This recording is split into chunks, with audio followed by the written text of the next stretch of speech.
Hi friends, అందరూ ఎలా ఉన్నారు? అందరూ బాగుండాలని కోరుకుంటున్నాను. ఈరోజు మనం ఈ క్లాస్లో నేర్చుకోబోయే టాపిక్ ఏంటంటే సీరియల్ నంబర్స్. సీరియల్ నెంబర్స్ అనేది ఇలా 1 by 1 ఎంటర్ చేయడం మనందరికీ తెలిసిందే. దీంతోపాటు ఇలా ఒకరో గ్యాప్ వదిలి ఒకరో టెక్స్ట్ ఉంటే సీరియల్ నెంబర్స్ ఎలా ఎంటర్ చేయాలి, ఏ ఫార్ములా యూజ్ చేయాలనే దాని గురించి మనం ఈరోజు తెలుసుకుందాం. ఓకే, సీరియల్ నంబర్స్ అంటే అందరికీ తెలుసు కదా. మనం ఏదన్నా ఒక టేబుల్ని ఒక టెక్స్ట్తో ఫిల్ చేసుకున్నప్పుడు ఇక్కడ మన సీరియల్ నెంబర్స్ ఇచ్చుకుంటాం. ఈ రోలో ఇలా ఈ సీరియల్ నెంబర్స్ని ఎన్ని విధాలుగా ఎంటర్ చేయొచ్చు, ఏ షార్ట్ కట్స్ వాడచ్చు అనేది మనం ఈ క్లాస్లో నేర్చుకుందాం. అలాగే ఇదే టేబుల్ ఇలా ఉంటాయి, అంటే ఒక రో టెక్స్ట్ ఉండి ఒక రో ఖాళీ ఉండి ఒక రో టెక్స్ట్ ఉండి ఒక రో ఖాళీ ఉంటే దీంట్లో టెక్స్ట్ ఉన్న రో దగ్గర నెంబర్ వచ్చి టెక్స్ట్ లేని రో దగ్గర నెంబర్ రాకుండా ఉండాలంటే ఏ ఫార్ములా యూజ్ చేయాలి అనే దాని గురించి మనం నేర్చుకుందాం. ఓకే, టాపిక్లోకి వెళ్ళిపోదాం. ఫస్ట్ మనం ఇప్పుడు ఎస్ నెంబర్ అంటే మనకి సీరియల్ నెంబర్ అందరికీ తెలుసు. ఇప్పుడు నేను ఈ సెల్ని యాక్టివేట్ చేసుకున్నా. ఈ సెల్ నుంచి నేను నెంబరింగ్ స్టార్ట్ చేయాలి. సో ఇక్కడ మనం ఏ విధంగా ఎంటర్ చేయొచ్చు, 1 ఎంటర్, 2 ఎంటర్, 3 ఎంటర్, 4 ఎంటర్. ఇలా కూడా మనం టెక్స్ట్ని అలాగే మన నెంబర్స్ని కూడా ఎంటర్ చేసుకోవచ్చు 1 by 1 సీరియల్ నెంబర్ని. కానీ ఇలా చేయడం వల్ల ఏమవుతుంది, మనకి మచ్ ఆఫ్ టైం పడుతుంది, చాలా టైం అనేది తీసుకోవడం జరుగుతుంది. దీన్ని మనం ఇంకా షార్ట్ కట్గా ఎలా చేసుకోవాలో చెప్తాను చూడండి. డిలీట్ చేశాను. ఇప్పుడు ఇక్కడ 1 ఉంది, ఎంటర్ కొట్ట, 2 ఎంటర్ కొట్ట. దీన్ని ఇప్పుడు మనం ఏం చేయాలి, ఈ రెండు సెల్ని సెలెక్ట్ చేసుకుని డబుల్ టిక్ చేసినా పర్వాలేదు, లేదా ఇలా ఫుల్ హ్యాండిల్తో డ్రాగ్ చేసుకున్నా పర్వాలేదు, మనకి నెంబరింగ్ అనేది ఫుల్గా వచ్చేస్తుంది. ఓకే, ఇలా కాకుండా దీనికి మనకి ఇంకా షార్ట్ కట్ ఏంటి, మనకి ఆ సెల్ని సెలెక్ట్ చేసి ఆ సెల్లో 1 ఎంటర్ చేసి ఇక్కడ మనం ఫార్ములా చూడండి, ఆల్ట్ HFIS, ఇది మనకి షార్ట్ కట్. ఈ షార్ట్ కట్ మనం ఎంటర్ చేసినప్పుడు ఇక్కడ మనకి సిరీస్ అనే పాపప్తో ఒక చిన్న బాక్స్ అయితే వస్తుంది. ఇక్కడ మనం చూడండి స్టెప్ వాల్యూ, అంటే మన స్టెప్ వాల్యూ ఏంటంటే మనకి ఇక్కడ ఫస్ట్ ఏ వాల్యూ అయితే స్టార్ట్ అవ్వాలో ఆ వాల్యూ. సో ఇక్కడ నాకు నేను 1తో స్టార్ట్ అవ్వాలనుకుంటున్నాను, 1. ఇక్కడ స్టాప్ వాల్యూ ఎంత, నాకు ఎంతవరకు కావాలి, ఇక్కడ 16 కావాలి. మనం ఇక్కడ 16 అయితే ఎంటర్ చేసాం, రోజు 16 వేసా. మనకి ఎక్కడ కావాలి 16 రోజు, ఈ సెల్లలో అదే ఈ కాలంలో కాలం వైజ్గా రావాలి. సో ఇక్కడ మనకి ఏంటి, రో అనేది యాక్టివ్లో ఉంది కాబట్టి ఎంటర్ కొడితే నెంబర్స్ అన్ని 1 2 3 4 అని చెప్పి ఇటువైపుకి వస్తాయి, అంటే మనకి రైట్ హ్యాండ్ సైడ్ ఇలా వస్తాయి అనమాట, అంటే రోలో వస్తాయి. సో ఇది మనకి కావాల్సింది ఎక్కడ కాలంలో కాబట్టి కాలం సెలెక్ట్ చేసి ఓకే ప్రెస్ చేసాం. చూడండి ఆటోమేటిక్గా నెంబర్స్ అయితే వచ్చేసినాయి.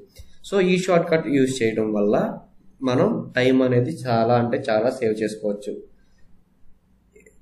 ఎలా, ఇప్పుడు 1 ఎంటర్ చేసాం, 2 ఎంటర్ చేసాం. సో ఇవి రెండు ఇలా, ఇప్పుడు నాకు 200 కావాలి, 200 వరకు నాకు కావాలి. సో ఇది ఇలా పట్టుకుని ఇలా 200 వచ్చే వరకు ఇలా ట్రాక్ చేసుకుంటూ వెళ్ళాను కదా. సో వెళ్ళొచ్చు కానీ టైం అనేది పడుతుంది, అది బిగినర్స్ చేసే మిస్టేక్ అది. సో దీనికి బదులు మనం ఏం చేస్తున్నాం, ఈ షార్ట్ కట్ అనేది వాడుతున్నాం. సో ఈ షార్ట్ కట్ వాడటం వల్ల మనకి పని అనేది చాలా తొందరగా ఫ్రాక్షన్ ఆఫ్ సెకండ్స్లో మనం ఈ పని అనేది కంప్లీట్ చేసేయచ్చు. విత్ ఇన్ 1 minute మనం ఈ పని అనేది కంప్లీట్ చేయొచ్చు. మీకు ఎంత ఓకే, ఇదైతే మీకు అర్థమైంది కదా.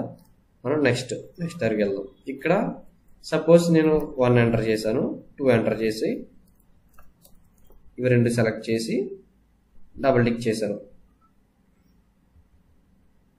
ఇక్కడ మనకి 3 వరకు ఎందుకు వచ్చింది, మీకు ఇది అర్థమైందా? డబుల్ టిక్ చేసిన తర్వాత మనకి నెక్స్ట్ రో అనేది ఇక్కడ మనం డబుల్ టిక్ చేసినప్పుడు మనకి దాని నెక్స్ట్ రోలో ఉన్న నెక్స్ట్ కాలంలో ఉన్న టెక్స్ట్ ఎక్కడైతే ఎండ్ అవుతుందో అక్కడ వరకు రో అనేది నెంబర్ తీసుకుంటుంది అనమాట. సో టెక్స్ట్ ఇక్కడ ఉంది, సో ఈ రో అనేది ఎంటీగా ఉంది కాబట్టి మనకి నెంబరింగ్ అనేది 3తో ఆగిపోయింది, మనకి ఇక్కడ వరకు వెళ్ళలేదు. ఎందుకు వెళ్ళలేదు, ఇక్కడ మనకి ఖాళీ ఉంది కాబట్టి.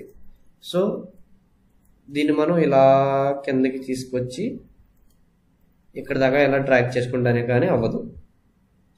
చూపిస్తున్నాను చూడండి, ఇవి రెండు సెలెక్ట్ చేశాను, ఇవి రెండు ఇలా ట్రాక్ చేశాను. సో ఇలా ట్రాక్ చేస్తే ఫుల్గా నెంబర్స్ అనేవి వచ్చాయి. కానీ ముందు ఎందుకు రాలేదు, ఇక్కడ మనకి గ్యాప్ అనేది ఉంది కాబట్టి అక్కడ మనకి ఆ నెంబర్స్ అనేవి రాలేదు. సో ఇప్పుడు మన నెక్స్ట్ ఫార్ములా ఏంటి, మన నెక్స్ట్ స్టెప్ ఏంటి, ఇప్పుడు ఈ గ్యాప్ ఉన్న దగ్గర నెంబర్ రాకూడదు. ఇక్కడ మనకి ఏదైతే టెక్స్ట్ ఉంది, ఎంప్లాయ్ ఐడి ఉందో అక్కడ దాని రూట్లో కరెక్ట్గా అదే సెల్లో మనకి నెంబర్ అనేది రావాలి. ఇప్పుడు దీనికి మనం ఫార్ములా యూజ్ చేద్దాం. దీన్ని మనం ఏ ఫార్ములా యూజ్ చేయొచ్చు, ఇఫ్ ఫార్ములా యూజ్ చేయొచ్చు. ఫార్ములా రాస్తున్నాను చూడండి, మీకు కొంచెం ట్రాక్ చేస్తున్నాను. ఈక్వల్స్ టు ఇఫ్ అని టైప్ చేసిన ట్యాప్ ప్రెస్ చేయండి, ఆటోమేటిక్గా ఫార్ములా తీసుకుంటుంది, అది ఓపెన్ ప్రెస్ అవుతుంది. లాజికల్ టెస్ట్, ఇక మనం ఇప్పుడు లాజికల్ టెస్ట్ అంటే మనం ఈ సెల్ను బేస్ చేసుకుని మనం ఇక్కడ నెంబర్ రావాలని అనుకుంటున్నాం కాబట్టి, అదే ఎంప్లాయ్ ఐడి అనే సెల్ను బేస్ చేసుకుని మనం ఇక్కడ నెంబర్ రావాలనుకుంటున్నాం కాబట్టి ఇక్కడ దీని మీద క్లిక్ చేయొచ్చు, లేదా మీరు డైరెక్ట్గా C4 అని టైప్ చేయొచ్చు. ఇక్కడ ఏం చెప్తున్నాం, దీని equals to double quotes open చేయండి, క్లోజ్ చేయండి. ఎందుకు ఓపెన్ చేసి ఎందుకు క్లోజ్ చేసాం మీకు అర్థమైందా? ఇక్కడ డబుల్ కోట్స్ అనేది మనం ఏదన్నా ఒక ఫార్ములాలో మనం ఏదన్నా ఒక సర్టెన్ టెక్స్ట్ ఇవ్వాలన్నా, ఏదన్నా ఒక కామెంట్ ఇవ్వాలన్నా కూడా మనం డబుల్ కోట్స్ అనేది యూజ్ చేయాలి. సో డబుల్ కోట్స్ స్టార్ట్ చేసి ఎండ్ చేశాను. ఎందుకు చేశాను, ఎంటీ ప్లేస్ అనేది ఇక్కడ ఉంది కాబట్టి ఎంటీ ప్లేస్ అనేది మనం తీసేయాలి కాబట్టి. సో ఆ ఎంటీ ప్లేస్ అనేది ట్రూ అయి ఉంటే, ఇక్కడ అది ట్రూ అయి ఉంటే ఇక్కడ మనకి ఏం రావాలి, డబుల్ కోట్స్ ఎండ్ చేసి ఎండ్ చేయండి. అంటే అక్కడ మనకి ఏమీ రావద్దు, సో జస్ట్ స్పేస్ అనేది రావాలి కాబట్టి ఎండ్ చేసాం, కామా పెట్టాం.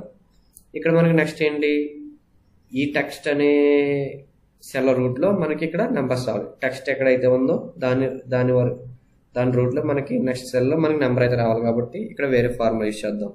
అదేంటి, కౌంట్ ఏ ఫార్ములా అనేది దేనికి ఉపయోగపడుతుంది, కౌంట్ ఏ మీద క్లిక్ చేసి ట్యాప్ తీసుకున్నాను,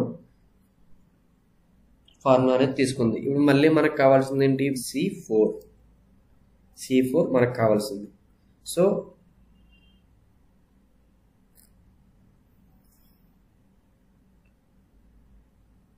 మళ్ళీ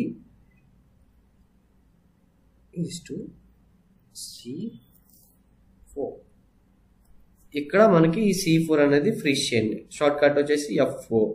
ఇది ఫ్రీజ్ చేయడం వల్ల మనకి నెంబర్స్ అనేది 1 by 1 తీసుకుంటుంది. లేదంటే కనుక ఒకటే నెంబర్ ఫుల్ వరకు వచ్చేస్తుంది. సో అది రాకుండా ఉండడం కోసం మనం అలా తీసుకున్నాం. సో ఇప్పుడు మనం ఏం చేయాలి, క్లోజ్ చేయాలి. సో ఇక్కడ మనం ఏం చేసాం, కౌంట్ ఏ ఫార్ములాని క్లోజ్ చేసాం. మరి ఈ ఫార్ములాని కూడా క్లోజ్ చేయాలి కదా, మళ్ళీ second time brace close enter. చూసారు ఇక్కడ మనకి 1 అయితే వచ్చింది. దీనికి కంట్రోల్ D కొడుతున్నాం. కంట్రోల్ D ఫార్ములా ఏంటి, అదే ఫార్ములా కిందకి అప్లై అవుతుంది. సో రాలేదు, దీన్ని ఇలా పట్టుకుని డ్రాగ్ చేయండి కిందకి, ఇక్కడ వరకు రావాలి కాబట్టి. చూసారా మనకి ఎక్కడైతే, దీన్ని మనం క్లోజ్ చేసుకుందాం, ఎక్కడైతే టెక్స్ట్ ఉందో అక్కడ 1 వచ్చింది, ఎక్కడైతే టెక్స్ట్ లేదో అక్కడ మనకి ఎటువంటి టెక్స్ట్ కానీ నెంబర్ కానీ రాలేదు. ఓకే, ఇక్కడ మనకి టెక్స్ట్ ఉంది, ఇక్కడ మనకి నెంబర్ వచ్చింది, ఇక్కడ మనకి టెక్స్ట్ ఉంది, ఇక్కడ మనకి నెంబర్ వచ్చింది, ఇక్కడ ఖాళీ ఉంది, మనకి నెంబర్ రాలేదు. సో ఇప్పుడు ఇక్కడ మనకి ఇలా చూపిస్తుందా, ఈ చిన్న గీతలు, ఇది ఏంటని అడగచ్చు మీరు. ఇది మనం ఒక ఫార్ములాని అప్లై చేసినప్పుడు మనకి మధ్యలో స్పేస్ ఉన్న పై ఫార్ములాకి కింద ఫార్ములాకి మ్యాచ్ అవ్వకపోయినా అది మనకి వార్నింగ్ అయితే ఇస్తుంది. సో దీన్ని మనకి కంట్రోల్ ఏ కొట్టి, కంట్రోల్ ఏ షార్ట్ కట్ ఏంటి, మనకి అక్కడ ఉన్న డేటా మొత్తం ఒక్కసారిగా సెలెక్ట్ అవుతుంది. సో నేను కంట్రోల్ ఏ కొట్టిన వెంటనే టేబుల్ మొత్తం ఒక్కసారిగా సెలెక్ట్ అయింది. ఇక్కడ క్లిక్ చేయండి. ఇప్పుడు మనం ఏం చేయాలి, ఆ ఇగ్నోర్ మనకు అవసరం లేదు, ఆ ఎర్రర్ మనకు అవసరం లేదు కాబట్టి ఆ ఎర్రర్ని ఇగ్నోర్ చేయాలి. సో ఇగ్నోర్ ఎర్రర్ కొట్టండి. సో మూలన వచ్చిన మనకి ఆ పచ్చి గీతలు అయితే పోయినాయి కదా, మీకు ఒక క్లారిటీ అయితే వచ్చిందని నేను అనుకుంటున్నాను. వీడియో నచ్చితే లైక్ చేయండి, సబ్స్క్రైబ్ చేయండి. Signing off, thank you, bye.